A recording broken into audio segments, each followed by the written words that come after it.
doctors never do anything. Especially if they can blame it on your weight.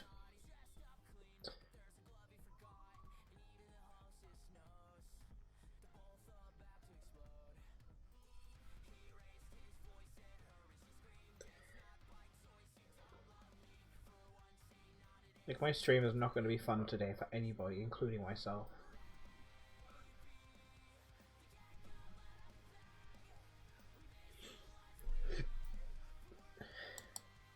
If I could not hiccup, that would be lovely.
If I could stop crying, that would be great. Because then I could actually see. I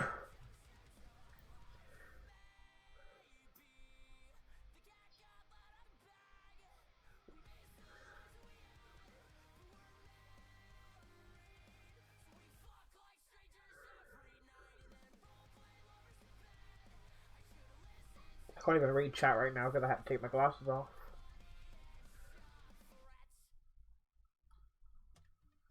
Wow, my eyes have gotten bad. I can't even read the fucking screen that's right in front of us.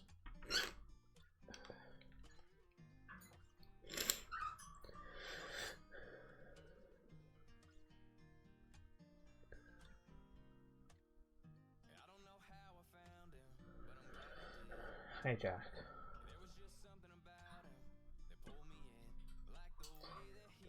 I just want to stitch and draw. That's all I want to do.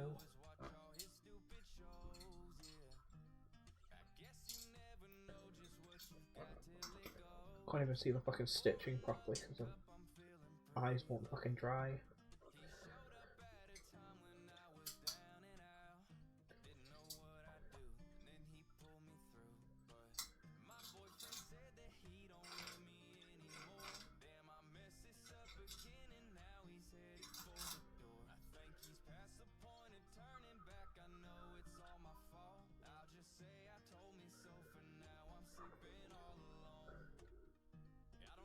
Also, this area is confetti hell.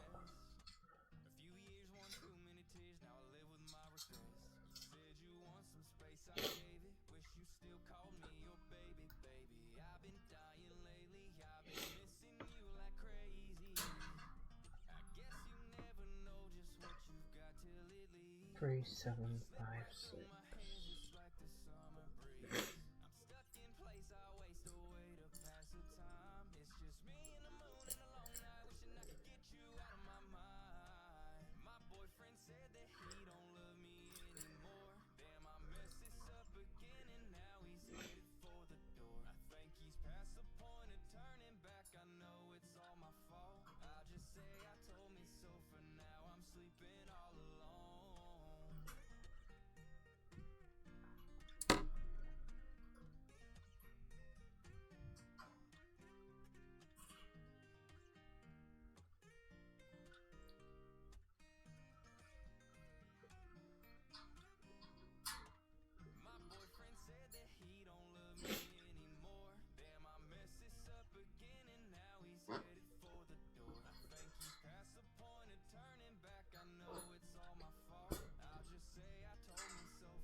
And of course, if I do end up stuck in bed again, you can kiss goodbye to seeing any progress on this project.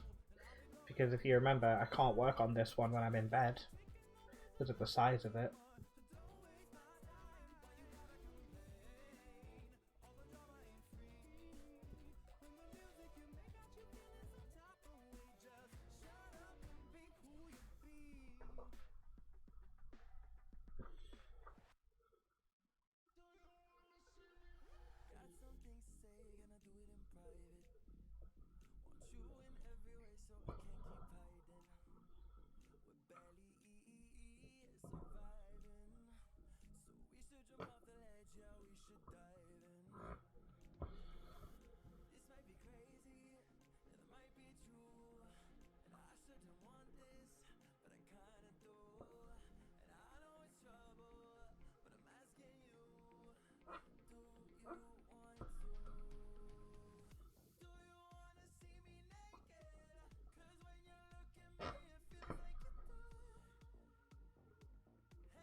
temperature of the camera. It's getting a little bit warm.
Itchy nose.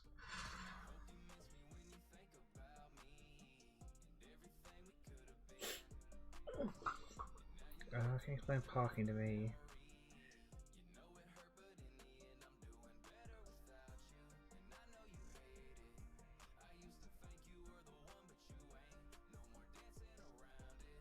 Well, that's so. If I was using a paper chart, I wouldn't. Simple as that. But because it's digital and I'm using Pattern Keeper, they have a function specifically for parking. So let me just try and get this over onto screen. So you see obviously the red. I changed my selection color to red so I can actually see it. So the red is the current thread that I have. But you see these like half blue squares, how they're like half shaded in blue. That is parking. And because you always park your thread in the same corner. So I'll explain it, then I'll show you like where the setting is. But because I always start. I mean, sometimes I'll start on the top right, but obviously you always start with the same leg. And basically, think of the blue as an arrow pointing into the corner where you've left the thread. And I leave my thread in the bottom left corner so that it's easier to remember. But so for each, you have to do this for like each pattern, but you go to the little cog. Right at the bottom, shortcuts.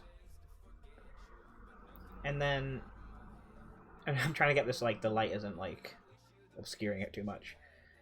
And then you got the different modes, and you can change it to where it does it. So in markup mode, which is the way you're selecting it, I've got double clicking on a single stitch to park the thread in the lower left corner because that's where I start. But it gives you all the options, so you can like change it. So when you double tap on the stitch, and if I was to double tap on one of the parked threads, it would remove the triangle. But it also automatically removes it when you select it as done. But you can only do that with the current color that you have. So if I go back, so obviously I have this color selected. Let me just mark off those little stitches that I've done.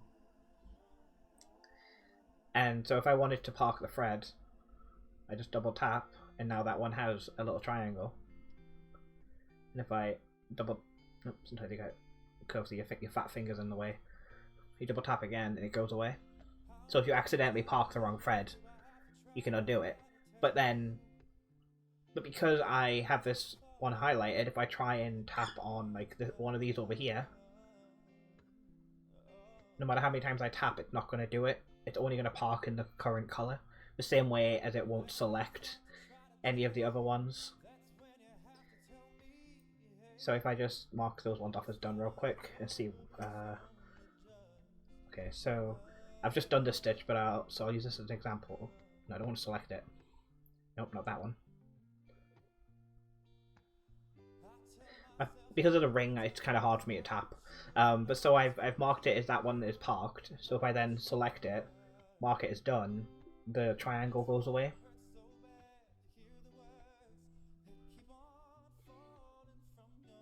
But yes, that's how you park on Pattern Keeper. Ow, ow, ow, ow, ow, ow.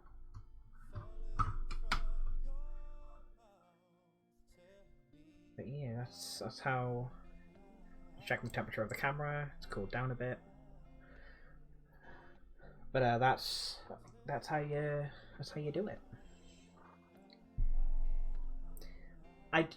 Technically I am parking on one project that is paper, and that is my bee on the black fabric.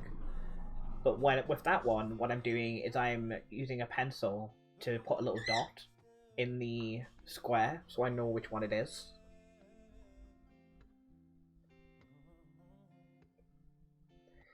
The Y is different for everyone. For me, a big part of why I don't want to, big reason why I park on full coverage. Well, really, you should only really do it on full coverage. It doesn't really make sense to do it on other stuff, unless like a big block of solid stitching. But for me, parking on this project is so I don't have to constantly flip to start and end threads, because when you're parking, it's easier to just end the thread and stitch over it. But if you're going all over the place, you're less likely to actually stitch over that end.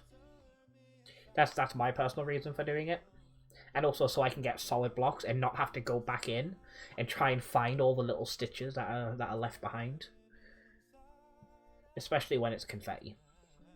And if you have enough needles, you can leave the needles threaded. If you don't have enough needles, obviously you can't leave them threaded. You can leave some threaded.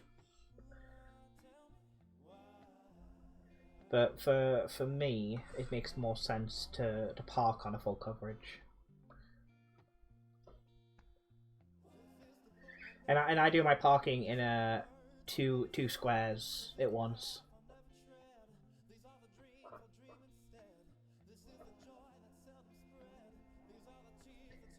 It's like because a lot of people will do like one 10 by 10 square, but I do 10 by 20.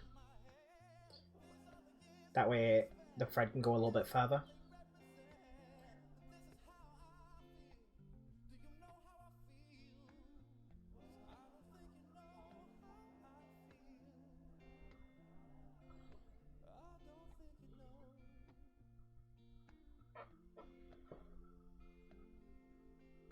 Because if you remember, I didn't park originally on this, and every so often I like stopped parking. So because when I was doing my 24-hour challenge, I wasn't parking, and then trying to end those threads reminded me why I park, because it was such a hassle. But with this, I'm able to just keep it facing me all the time, and then just go along and just end the thread. Usually, I try and do it like a full square at least over. That way, I have a full square to stitch over the end. Sometimes I'll go a little bit further depending on how much thread is left on the needle.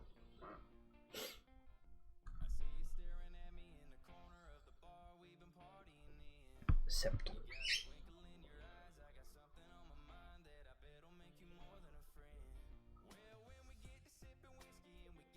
And obviously parking isn't for everybody, and you can do it in different ways. Obviously I'm going top, left, and then like down in like pages. I'm going like a page out. That way I don't end up with like hard lines and always go like a little bit over the edge so that you don't end up with ends. Yeah. So if I just pull these long threads out of the way, you know, I pull this needle through so it's out of the way as well. So you see these ends, these little bits. These are the ends of threads, and I'm just stitching over them. I will turn it over just to show you what it looks like on the back. Obviously, it's a little bit all over the place because I did do a little bit of jumping. But you see, you just stitch over the ends, and it secures them. What I do, I'm going to end this thread in a minute, so I'll be able to show you exactly how I do it. Let's get us back in position. And obviously, I do loop start unless I'm going to be doing a massive chunk, in which case I will start the thread the way I end the thread, and I'll stitch over the beginning end. Because if you've ever stitched over the thread to start the thread, where you like go in a few stitches, like 5 stitches up, and then you stitch over that, making sure you're going across, you're able to secure the starting end. You can do the same to end the thread. Actually, right, this thread is getting quite short, so I'll just finish it here. Make sure I mark those off first. Okay, so let me zoom in a little bit more as well. Pull up the thing. Oh, hiccup. Okay, so we are zoomed the fuck in.